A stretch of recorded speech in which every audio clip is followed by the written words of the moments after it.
বদলগাছি হসপিটালের সামনে আজকে এই সহকারী ভূমি কমিশনার পলাশ ভাইয়ের নেতৃত্বে যে ভ্রাম্যমাণ হচ্ছে, এই নেতৃত্বে দেখলাম যে এই যে রাব্বানির যে দোকান হসপিটালের সামনে, রাতের অন্ধকারে মানুষ যখন একবারে অসহায় হয়ে আসে তখন গলা কেটে দাম নাই। এই যে কয়েক মিনিটের মধ্যে কয়েকটা ওষুধ পাওয়া গেছে ভাই, কয়েকটা ওষুধ পাওয়া গেছে ডেট এক্সপায়ার একবারে। এই ওষুধগুলা বিষ হয়ে আছে, মানুষ যদি খায়।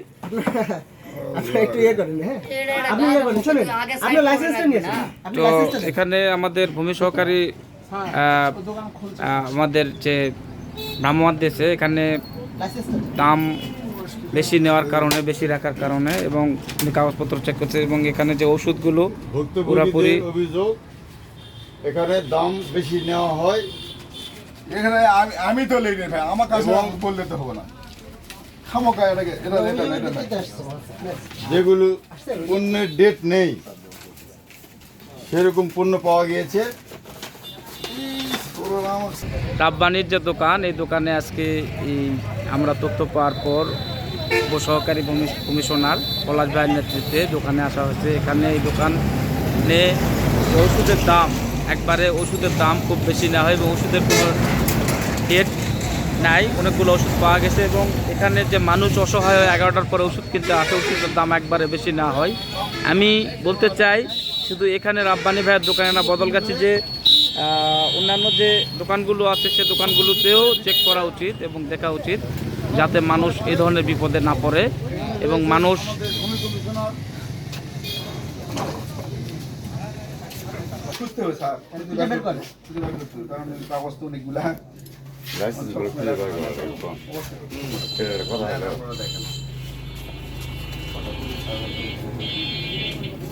তারপরে বিষয়টা আমি দেখতেছি 100% দেখাবো আপনাকে, অবশ্যই কাগজগুলো বের করতে হবে আমাকে।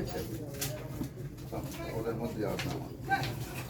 আর আপনি মানুষের থেকে দাম বেশি কেন নেন? না ভাইয়া, কোনো ডকুমেন্টস দেখান যে কোনো দাম বেশি দিয়েছি। ডকুমেন্টস মানে ডকুমেন্টস দেখান যে দাম বেশি কমপ্লেন করেছে, যে আমি কোনো চালান দিয়ে তাকে আপনার সামনে তো ভিডিও ভাই শোনেন, গ্রাহক এখানেও দেখুন সাংবাদিক তাই আমাদের সংবাদ করছে, এখানে সংবাদ করেছে। নিয়ে আসেন।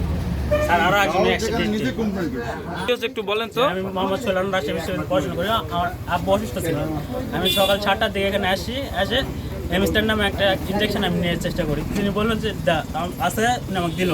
তো বললাম, আমি বললাম যে প্রাইস কত? তো বললো 80 টাকা। আমি বললাম 70 টাকা না, না 80 টাকা নিচে বিক্রি করা যাবে না। কিন্তু এটা অরিজিনাল প্রাইস অনলাইন দেওয়া আছে 35 টাকা মাত্র, কিন্তু উনি আমার ডবলের চেয়ে বেশি নিয়েছেন। এরপরে আমি দেখি আমার পার্শ্ববর্তী এলাকা আর একজন পিছনে ভিক্টিম উনি আছেন, ওনার থেকে সেমভাবে 80 টাকা নিছে। আর একজন নার্স আসছিল একটা পাম্পাস, ড্রাইভার পাম্পাস নিতে 90 টাকা দাম, ওটা 120 টাকা নিছে। তো আমি বলতেছি এইসব, এর আগে আমার আম্মু এখানে অসুস্থ হয়েছিল গতবার, আমি রাজশাহী ভার্সিটি ছিলাম, তো ওখানে 120 টাকার ওষুধ 320 টাকা নিছে উনি। তো আমি দেখতেছি এভাবে যে চোরাভাবে সবার থেকে নিতে থাকে, তাদের তো গরিবদের চুষে খাচ্ছে। এই জন্য আমি দেখতেছি একটা উদ্যোগ নেই। স্যাররা বলছে যে তুমি ইউনো কাছে যাও, আমি এসিলানকে বলবো তোমার একটা ব্যবস্থা এখানে করে দিবে। তো আমি স্যারের কাছে গেছি, স্যার এখানে এসে ভ্রাম্যমাণ কোর্ট চালাইছে, এটাই ছিল। আর এর কাছে যেভাবে দাম বেশি নিচ্ছে, এটা চরম শাস্তি হওয়ার দরকার ছিল, এটা আমার অনুরোধ ছিল। আপনারা দেখেন কি করেছে। ওষুধ নিচ্ছিলেন, ওষুধের দাম কত, দাম আর কত ধরেছিল আপনার?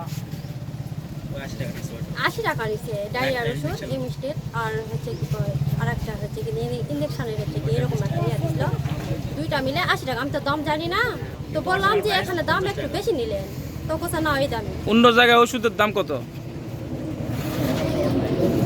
এই ওষুধটা আপনার থেকে 80 টাকা লিছে, ওষুধটা বাজারের দাম কত? 35 টাকা।